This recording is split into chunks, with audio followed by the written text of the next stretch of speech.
किसानों भाई बहनों नमस्कार, स्वागत है आप सभी का कृषि दर्शन के आज के अंक में।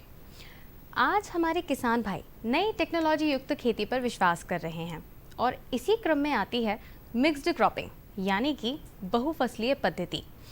इसे अपनाकर हमारे किसान भाई कई गुना अधिक मुनाफा भी कमा रहे हैं और हमारी सरकारें भी इस ओर निरंतर प्रयासरत हैं। लेकिन जब फसलें लगती हैं तो कीटों का प्रकोप भी बढ़ जाता है।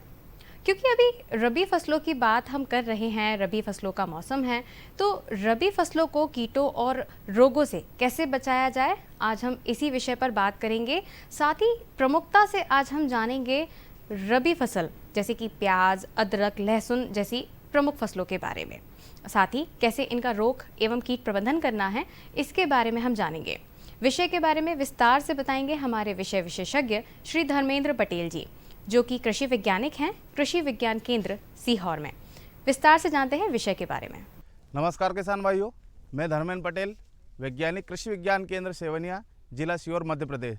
किसान भाइयों, आज हम बात करेंगे अभी वर्तमान समय में जो है कि हमारे किसान साथी सोयाबीन और जो है कि अन्य फसलों की कटाई के उपरांत आगामी फसलों की बुआई और अन्य तैयारियों में लगे हुए।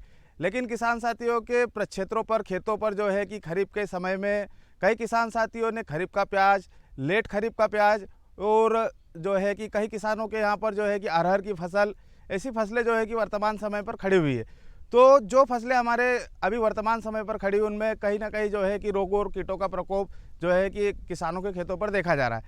किसान भाइयों, हम सबसे पहले बात करेंगे कि हमारे मध्य प्रदेश की जो प्रमुख दलहन फसल है वो अरहर की फसल है। और अरहर की फसल पर सबसे जो ज़्यादा जो रोग और कीटों का प्रकोप होता है, जिसमें अरहर की प्रारंभिक अवस्था पर हम देखते हैं कि उकटा रोग का प्रकोप होता है। और कहीं ना कहीं उकटा रोग के प्रकोप होने पर हमारे जो किसान साथी रहते हैं वो अनुशंसित दवाओं का उपयोग करके उकटा रोग को जो है कि नियंत्रण कर लेते हैं। लेकिन जब हमारी अरहर की फसल पुष्पन अवस्था पर आती है, उस समय सबसे अधिक मात्रा में जो है कि फसल पर फलीबेधक कीड़े का प्रकोप होता है।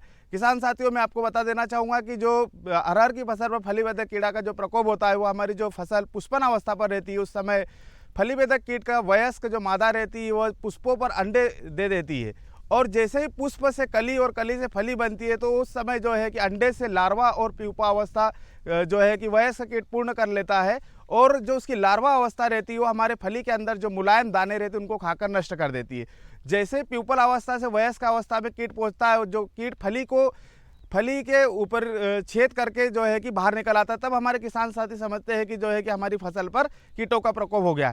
तो किसान साथियों को मैं बताना चाहूँगा कि जैसे हमारी जो अभी अरहर की फसल है पुष्पन अवस्था पर या कली की अवस्था पर है, इस समय फलीबेधक कीट के नियंत्रण के लिए जो हमारी अनुशंसित दवा है, जिसमें सबसे पहले प्रोफेनोफास प्लस साइपरमेथ्रिन, इस मिश्रित दवा को 400 ग्राम मात्रा जो है 400 ml मात्रा प्रति एकड़ की दर से 150 से 200 लीटर पानी में घोल बनाकर हमारे किसान साथी छिड़काव कर दे।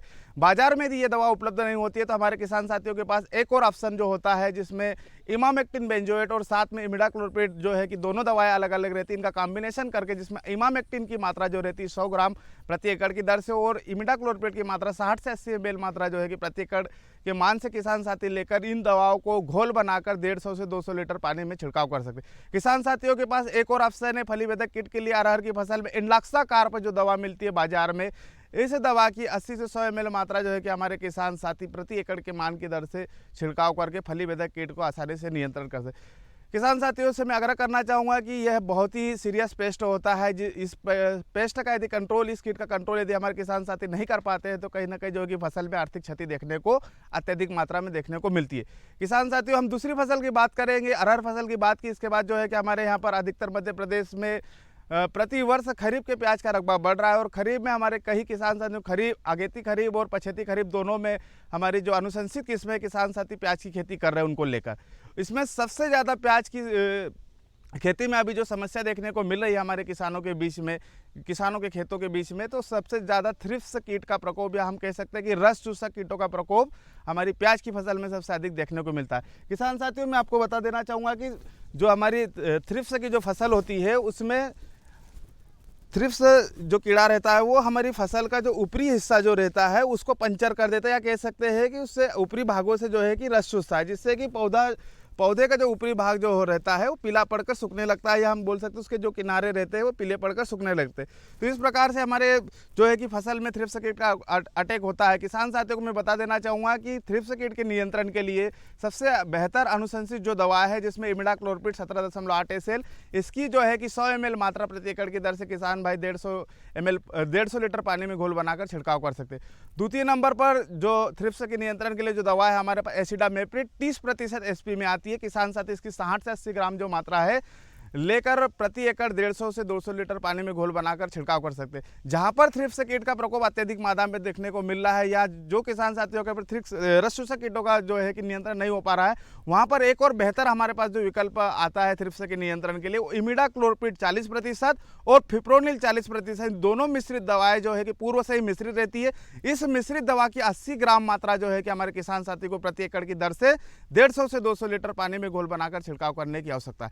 किसान भाइयों, में आपको प्याज की फसल में सबसे जो प्रमुख जो रोग होता है पर्पल ब्लास्ट और जलेबी रोग जो होता है, जैसे हमारे जो पौधा रहता है उसमें पर्पल ब्लास्ट के लक्षण देखने के लिए जहाँ पर जो हमारी पत्तियां रहती है वो बेंड हो जाती है, बेंड वाले स्थान पर हम देखेंगे लाल कलर के जो है कि स्पोर बने हुए दिखाई देते हैं, लाल कलर का धब्बा बन जाता है, तो वो जो रहता है हमारा पर्पल ब्लास्ट बीमारी रहता है। यदि किसान भाइयों के खेतों में पर्पल ब्लास्ट बीमारी जो है कि का प्रकोप यदि फसल में देखने को मिल रहा है, तो उनके लिए जो अनुशंसित फफूंदनाशक जो दवाएं है उसमें सबसे जो बेहतर जो दवा है किसान भाई थायोफिनेट मिथाइल 400 ग्राम प्रति एकड़ के मान से 150 लीटर पानी में घोल बनाकर छिड़काव कर सकते हैं। या अन्य जो हमारी मिश्रित दवा है जिसमें थायोफिनेट मिथाइल 45% और पायरोक्लोस्ट्रोबिन जो कि 5% मिश्रित के परसेंट में रहता है, जो मिश्रित दवा रहती है इसकी भी 250 ग्राम मात्रा जो है कि किसान भाई 150 से 200 लीटर पानी में घोल बनाकर छिड़काव कर सकते हैं। तो ये सबसे बेहतर जो उपाय है हमारी जो प्याज की फसल में थ्रिप्स कीट या रस चूसक कीटों के नियंत्रण के लिए, साथ ही जो है कि पर्पल ब्लास्ट बीमारी के लिए।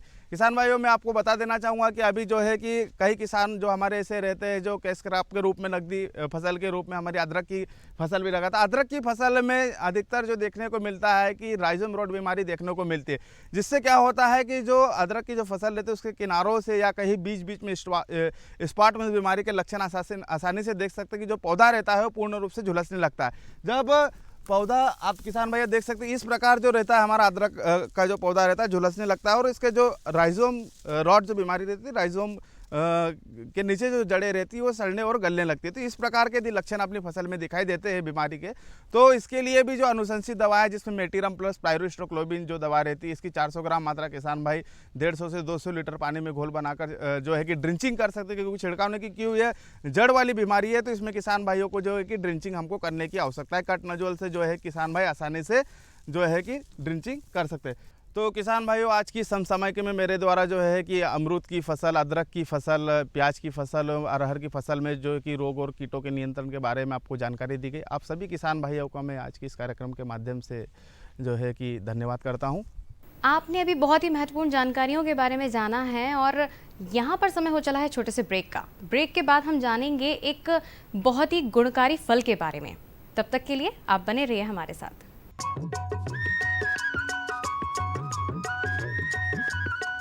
अरे सुन तो। मुझे क्या सुनाना चाहते हो? जो सुनाओ मेरी सौतन को। किसको? अरे वही तुम्हारा मोबाइल फोन जिससे सुबह शाम दिन रात चिपके रहते थे और कहते थे किसान कॉल सेंटर से बातें हो रही हैं। अच्छा ये बात है। हाँ, क्यों? क्या हुआ?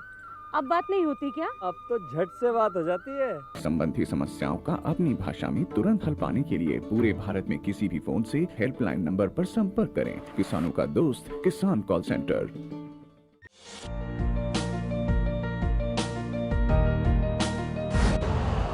यूरिया का स्वदेशी उत्पादन 70 लाख टन बढ़ाने के लिए 6 उर्वरक संयंत्रों का उद्धार किया जा रहा है। FCIL के गोरखपुर, सिंदरी, तलचर और रामागुंडम संयंत्र, HFCL की बरौनी इकाई और BVFCL की नामरू फोर्थ। सोने पर सुहागा ये है कि देश में अब बनेगा सिर्फ नीम लेपित यूरिया, क्योंकि इससे होगा किसानों का फायदा ही फायदा। अनाज का उत्पादन 10% तक बढ़ेगा। बढ़ेगी 10 से 15% नाइट्रोजन क्षमता।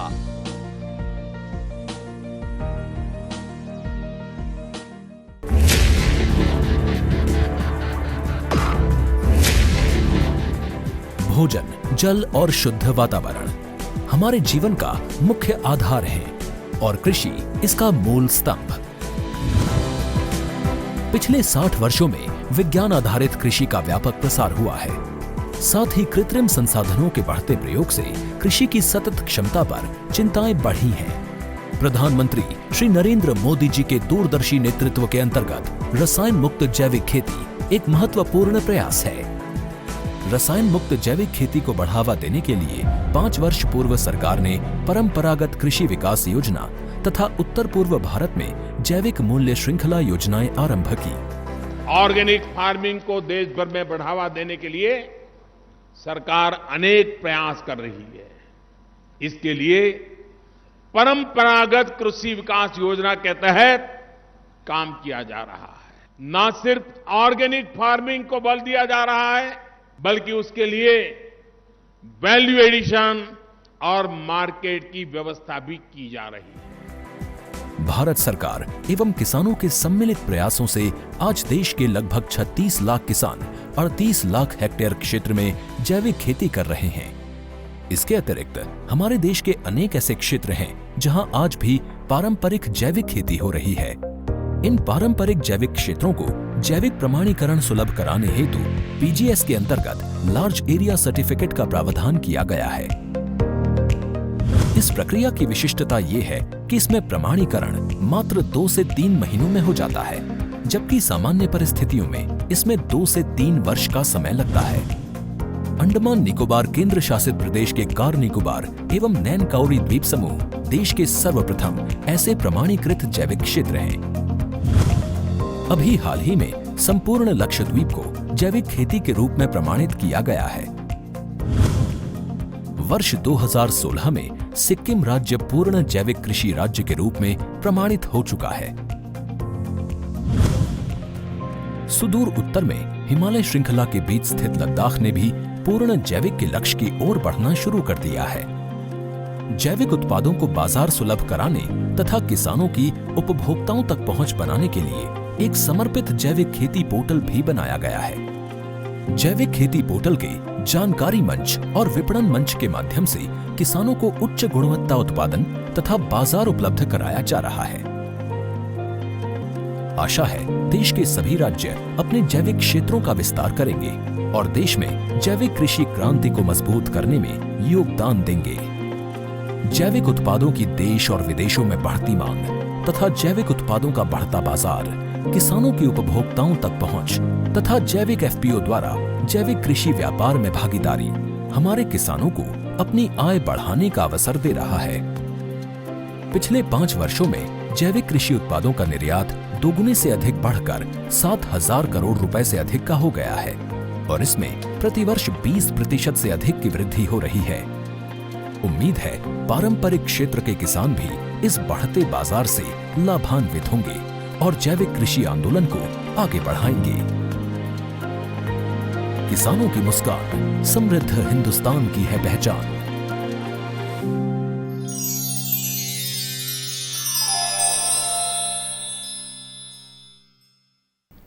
ब्रेक के बाद एक बार फिर से स्वागत है आप सभी का कार्यक्रम कृषि दर्शन में।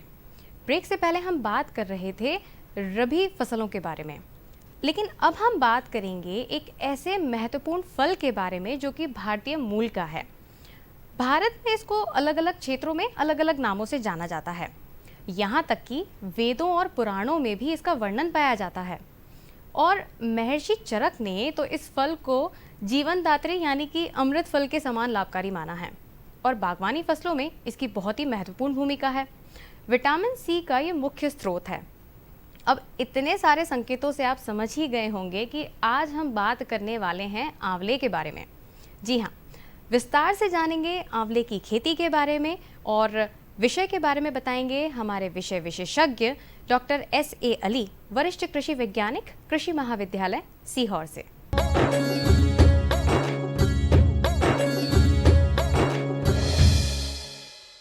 नमस्कार किसान भाइयों, आज हम आंवले के बारे में आपसे चर्चा करने चाह रहे हैं। आंवला एक बहुआयामी फसल है। इसका जो वानस्पतिक नाम है वो अम्बिलिका ऑफिसियलिस है। ये U4BSE कुल का एक क्रॉप है। अपने भारतवर्ष में मुख्यतः ये उत्तर प्रदेश में अधिक इसका उत्पादन और भूमि है, और हमारा जो मध्य प्रदेश है उसमें उत्पादन की दृष्टि से दूसरा नंबर रखता है मध्य प्रदेश में अपने यहाँ छिंदवाड़ा, देवास, छतरपुर, जबलपुर, सीहोर, उज्जैन ज़िलों में ज़्यादातर आंवले की बगीचे काफ़ी मात्रा में पाए जाते हैं। आंवले की जो फसल है, इसकी जो भूमि है, कोई सी भी भूमि में इसको लगाया जा सकता है। इसमें जो pH मान भूमि का होता है वो 5.5 से 9.5 भूमि मान तक इसको अपन लगा सकते हैं, यानी क्षारीय भूमि में भी लग सकता है और साधारण भूमि में भी इसको अपन लगा सकते हैं। इसमें जो जहाँ पर किसान भाइयों के यहाँ पानी की अधिक मात्रा जमी होती है वहाँ भी अपन इसको लगा सकते हैं, और जहाँ हल्की भूमि है उसमें भी लगा सकते हैं, और जो पड़ती भूमियाँ हैं वहाँ भी किसान भाई आंवले की खेती कर सकते हैं। आंवला एक ऐसी फसल है जो कम पानी चाहता है और कम सुरक्षा चाहता है। इसमें कीड़े और बीमारी भी कम लगती है, और इसका उपयोग आप लोग सभी जानते होंगे कि अपना औषधीय रूप में भी होता है, आपके खाने के रूप में भी होता है, और इसका पौराणिक उपयोग भी है। इसका उपयोग हमारे हिंदू धर्म में आंवला नवमी के रूप में इसका पूजा की जाती है फलों की। इसके अलावा इसमें आजकल प्रोसेसिंग यूनिट किसान भाइयों ने हमारे मध्य प्रदेश शासन और NHB, NHM के ज़रिए काफ़ी लोग इसका फ़ायदा उठा रहे हैं। एक जो किसान भाई आंवले का उत्पादन करते हैं उसकी उपज उनको डायरेक्ट उपज मार्केटिंग ना करके इसका प्रोसेसिंग या इसके उत्पाद बनाएं तो इसको ज़्यादा फ़ायदा मिल सकता है। अभी किसान भाई इसमें आगे नहीं बढ़े हैं। हमारे एक उदाहरण के तौर पे एक जयपुर में हमारे किसान हैं चौधरी साहब, उन्होंने करीब 13 से 15 तरह के आंवले के उत्पाद बना के आज पूरे हिंदुस्तान में अपना नाम कमाया। उनको राष्ट्रपति पुरस्कार तक मिल चुका है, ICR ने भी उनको नामित किया हुआ है। इसी तरह जैसे हम आंवले की खेती करना चाहें तो सबसे पहले बात आती है उन्नत जातियों पर। पहले की जो जातियां हैं आप लोगों ने सुना होगा बनारसी, फ्रांसीस, जिसे हाथी झूल भी बोला जाता है, चकैया वैरायटी भी है। मगर अब जो हमारे विश्वविद्यालय गवर्नमेंट के विश्वविद्यालय ने जो नई जातियां निकाली हैं उसमें वैसे तो बहुत सी जातियां हैं। नरेन आंवला 1, नरेन आंवला 4, 5, 6, 7, 10, भवानी सागर, आनंद आंवला 1, आनंद आंवला 2, आनंद आंवला 3। तो ये सब जातियां उन्नत जातियां हैं। और जो पुरानी जातियां उसमें एक तो एकांतरण फलन होता है, उनमें रेशे ज़्यादा होते हैं। इन्हीं पुरानी जातियों के चयनित करके नई जातियों का निर्माण किया गया। जैसे हमारे यहाँ नरेंद्र आंवला 7 जो मध्य प्रदेश में अच्छा उत्पादन दे रही है। इसके उत्पाद भी बहुत अच्छे बनते हैं। इसके मुरब्बा, कैंडी, स्क्वैश, जैम इत्यादि, और इनका उपयोग अपने च्यवनप्राश में भी कर सकते हैं। च्यवनप्राश में तो अपनी रेशे वाली जातियों का भी उपयोग कर रहे हैं।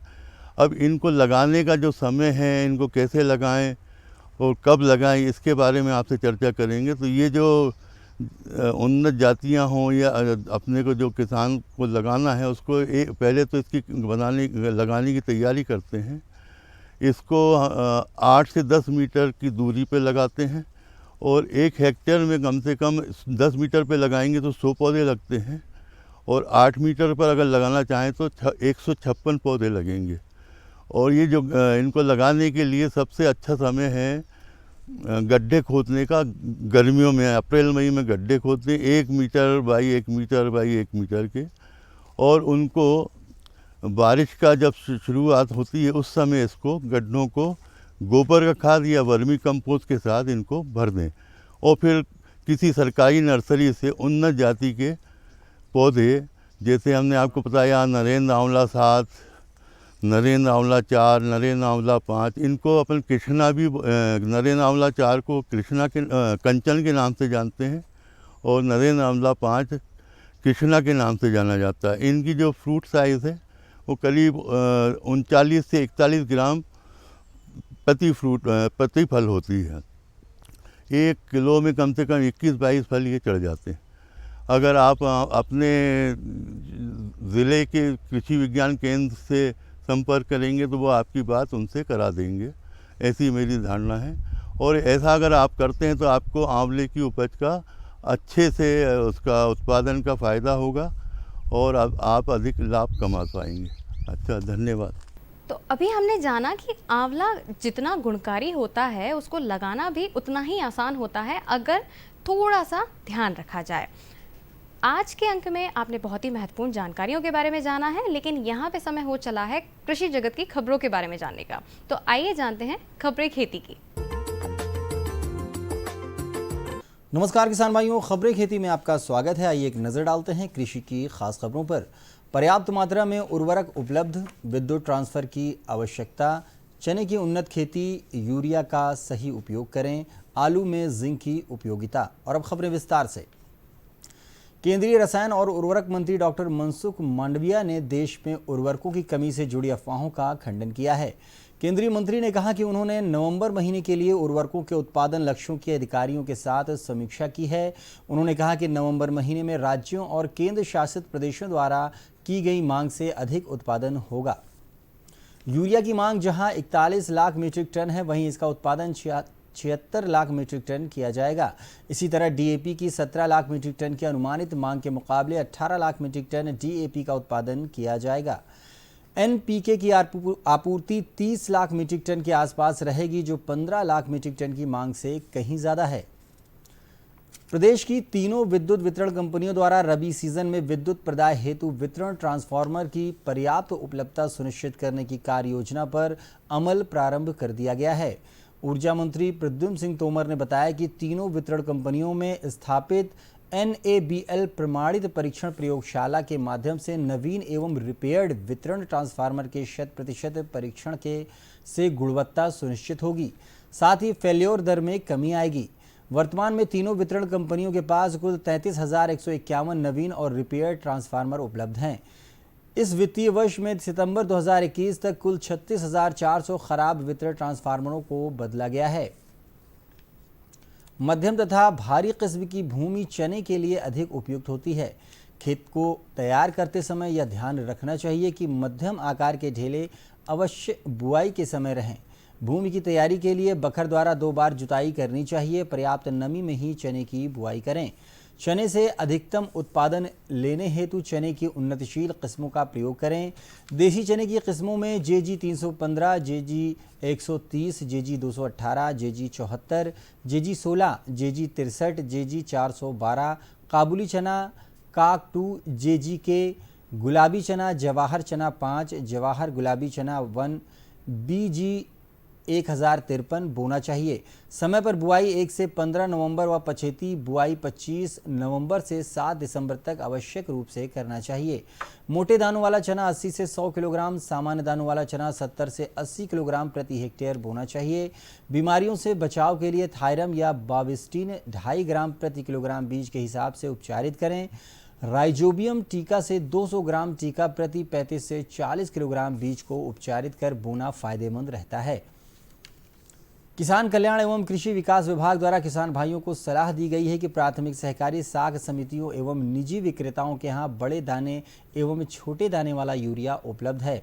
दोनों ही प्रकार के यूरिया में नत्रजन की मात्रा 46% रहती है एवं दोनों ही प्रकार के यूरिया द्वारा नत्रजन पौधों को समान मात्रा एवं समान समय में उपलब्ध होती है।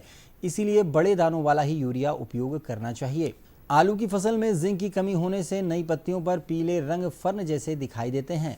जिंक की कमी अधिक होने से पौधों का विकास रुक जाता है, जिससे पौधे छोटे छोटे पत्तियों के शीर्ष के किनारों तक पर्णांग कांसे या पीले रंग के दिखाई देते हैं। सबसे छोटी पत्तियां प्याले की तरह ऊपर की ओर मुड़ जाती हैं। प्रभावित पौधों की पत्तियां छोटी रह जाती हैं तथा उनके ऊपर पर्णवृंत छोटे रह जाते हैं। जिंक की कमी पूरी करने हेतु जिंक सल्फेट 25 किलोग्राम प्रति हेक्टेयर से मिट्टी उपचार एवं 200 ग्राम प्रति 100 लीटर पानी में घोलकर पत्तियों के ऊपर छिड़काव करना चाहिए। कंद उपचार 50 ग्राम प्रति 100 लीटर पानी में घोलकर करना चाहिए। गुलाब की फसल में यह रोग फफूंद से होता है। गर्म एवं शुष्क मौसम तथा ठंडी रातें इस रोग के लिए अनुकूल होती हैं। इसका प्रकोप पौधे के सभी बाहरी भागों पर होता है। नई कोमल पत्तियां ऐड जाती हैं तथा उनकी ऊपरी सतह पर फफोले पड़ जाते हैं जो सफ़ेद चूर्ण से ढके होते हैं। पत्तियों, पुष्प वृंत तथा पुष्प कलिकाओं पर भूरे सफ़ेद धब्बे दिखाई पड़ते हैं और यह फफूंद धीरे धीरे पौधे पर सफ़ेद चूर्ण के रूप में फैल जाती है। रोगग्रस्त कलियां खिल नहीं पाती, पौधा झुलसा हुआ दिखाई देता है। रोग का प्रकोप अधिक होने पर पत्तियों की वृद्धि एवं प्रकाश संश्लेषण की क्रिया में कमी आने लगती है। इसके रोग नियंत्रण के लिए पौधों पर घुलनशील गंधक 2 ग्राम प्रति लीटर या कैराथेन 1 मिलीलीटर प्रति लीटर या बेनलेट 1 मिलीलीटर प्रति लीटर 10 से 15 दिन के अंतराल पर 2 से 3 छिड़काव करें। खेत में नाइट्रोजन युक्त उर्वरकों को कम मात्रा में प्रयोग करें। गुलाब की रोग प्रतिरोधी किस्मों का प्रयोग करें। रोग ग्रसित शाखाओं व टहनियों को काटकर जला दें। खेत में गिरी हुई पत्तियों को एकत्रित कर नष्ट कर दें। कृषि विज्ञान केंद्र शहडोल द्वारा राष्ट्रीय खाद्य सुरक्षा मिशन के अंतर्गत दलहन एवं तिलहन के समूह अग्रिम पंक्ति प्रदर्शन कृषकों को चना एवं अलसी के उन्नत बीजों का वितरण प्रदर्शन हेतु दिया गया है। केंद्र के वरिष्ठ वैज्ञानिक एवं प्रमुख डॉक्टर मृगेंद्र सिंह के मार्गदर्शन में कृषि अभियांत्रिकी वैज्ञानिक दीपक चौहान ने ग्राम सिगुड़ी एवं चटहा ब्लॉक सोहागपुर के कृषक प्रशिक्षण एवं बीज वितरण कार्यक्रम का आयोजन किया। कृषकों को बताया कि इस बीज को आप अगले साल के लिए बीज बनाकर रख सकते हैं तथा दूसरों को भी दे सकते हैं। प्रशिक्षण में केंद्र के वैज्ञानिक डॉक्टर ब्रज किशोर प्रजापति द्वारा चने की उन्नत किस्में JG12, JG36, JG24, RVG 202, RVG 203 एवं अलसी की किस्में JLS 73, JLS 79, JLS 66 की विशेषताओं के बारे में विस्तार से जानकारी दी। किसान भाइयों, खबरें खेती में बस इतना ही। आप देखते रहिए कृषि दर्शन और मुझे दीजिए इजाजत। नमस्कार। आज के अंक में हमने बहुत ही महत्वपूर्ण जानकारियों के बारे में जाना है। एक तरफ जहां हमने रबी फसलों के बारे में जाना है, साथ ही उसमें मिक्स्ड क्रॉपिंग कैसे करना है, कैसे अधिक मुनाफा कमा सकते हैं, इसके बारे में जाना। ब्रेक के बाद हमने जाना आंवले की खेती के बारे में, जो कि एक बहुत ही महत्वपूर्ण फल है। साथ ही हमने जाना कृषि जगत की खबरों के बारे में। लेकिन समय का अभाव है, तो आज के अंक में फिलहाल इतना ही। फिर होगी आपसे मुलाकात, तब तक के लिए मुझे दीजिए आज्ञा। नमस्कार।